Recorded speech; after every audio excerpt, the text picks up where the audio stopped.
Nasa Philippine custody na si dating congressman at murder suspect Arnie Teves at inaasahang darating siya sa bansa mula Timor-Leste ngayong gabi.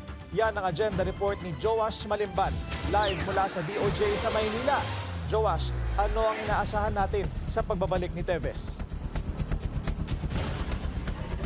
Willard, ngayon nga inaasahan na mamaya dadating na yung eroplano na sakay si ex-congressman Arnie Teves. Ang sabi ni SOJ Remulla kanina, dadaan sa due process yung naging pag-aresto o yung pag-deport kay Arnie Teves patungkol doon sa kanyang naging pag-aresto kanina doon sa Timor-Leste. Matapos ang 2 taong pagtatago sa Timor-Leste, opisyal nang napasakamay ng Philippine authorities si expelled Congressman Arnolfo Arnie Teves Jr. Siya ang itinuturong mastermind sa pagpatay sa kanyang political rival na si Negros Oriental Governor Roel Degamo at siyang pang-iba sa tinatawag na Pamplona Massacre. Bandang 1:00 kaninang tanghali nang ibigay ng kanyang abogadong si Attorney Ferdinand Topacio sa mga miyembro ng media ang travel order ni Teves. Ito ang opisyal na dokumentong nagbibigay ng approval para tuluyan na siyang mailipat sa Philippine custody. Mag-1:30 nang magtipon-tipon ang mga opisyal ng Timor-Leste at mga miyembro ng DOJ Joint Team kasama sina NBI Director Jaime Santiago at DOJ Assistant Secretary Eliseo Cruz para sa official turnover ni Teves. Ilang minuto makalipas nito, inilabas na si Teves, nakaposas at may kadena sa paa. Saka isinakay sa eroplano ng Philippine Air Force. Bago mag-3:00 ng hapon, lumipad na ang eroplano patungong Pilipinas. Agad na humarap sa media si Justice Secretary Boying Remulla. Naghintay kami ng 2 taon para mangyari ito at nagpapasalamat tayo sa Panginoon. Ito na yung hinihintay namin na reckoning na dapat niyang harapin talaga ang mga charges sa kanya. Ganito rin ang nasa Facebook post ng byuda ni Degamo na si incoming Congresswoman Janice Degamo at sinabing justice is coming. Sa isa namang statement, sinabi ng Anti-Terrorism Council na sinusuportahan nila ang naging desisyon ng Timorese government.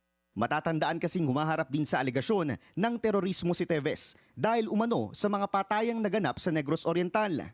Pero ayon sa legal counsel ni Teves, bagamat nasa ilalim na ng legal jurisdiction ng bansa ang kanilang kliyente, hindi sila basta-basta titigil dito.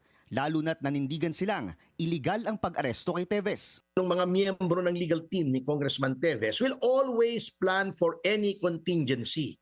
Noon po, we are acting because of the situation that he is in Timor-Leste and outside of the jurisdiction of Philippine courts. Ngunit hindi po nangangahulugan doon na kami po ay nagpapahinga lamang dito. Pauna nang nag-issue kagabi ng isang statement ang gobyerno ng Timor-Leste at sinabing hindi na maaaring manatili si Teves sa kanilang bansa dahil nakokompromiso raw ang bilateral relations ng Pilipinas at Timor-Leste. Bukod pa rito, ayaw rin daw nilang magmukhang takbuhan ng mga kriminal ang kanilang bansa.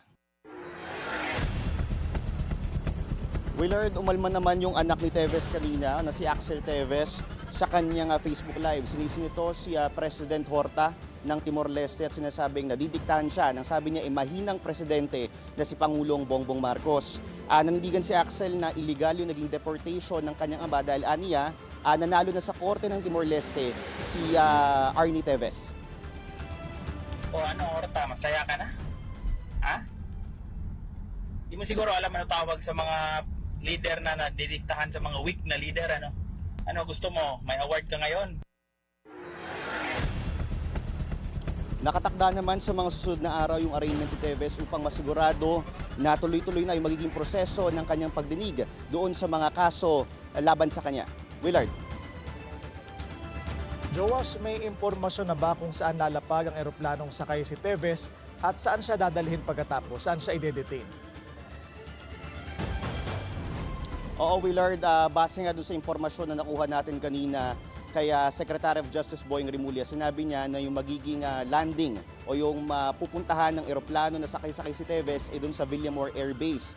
Pero pagkatapos ito, pag-uusapan pa raw nila kung sino yung magkukuha ng custody kay Teves. Posible raw kasi na yung NBI yung kumuha ng custody kay Teves habang hindi pa sigurado yung magiging proseso ng legal arrangements dito at sa pagdinig ng kanyang kaso. Kasi kanina, nakita natin doon sa live stream ng ibang mga media network doon sa Timor-Leste na kasama si NBI Director Jaime Santiago doon sa naging transfer ng custody. Kasama rin dito si DOJ Assistant Secretary Eliseo Cruz. So siguro malalaman pa natin bukas o sa mga susunod na araw kung saan talagang custody mapupunta si Teves. Pero sigurado na mamayang gabi inaasahan nilalapag na sa Villamor Air Base si ex-Congressman Arnie Teves. Willard. Okay, maraming salamat sa iyo, Joash Malimban.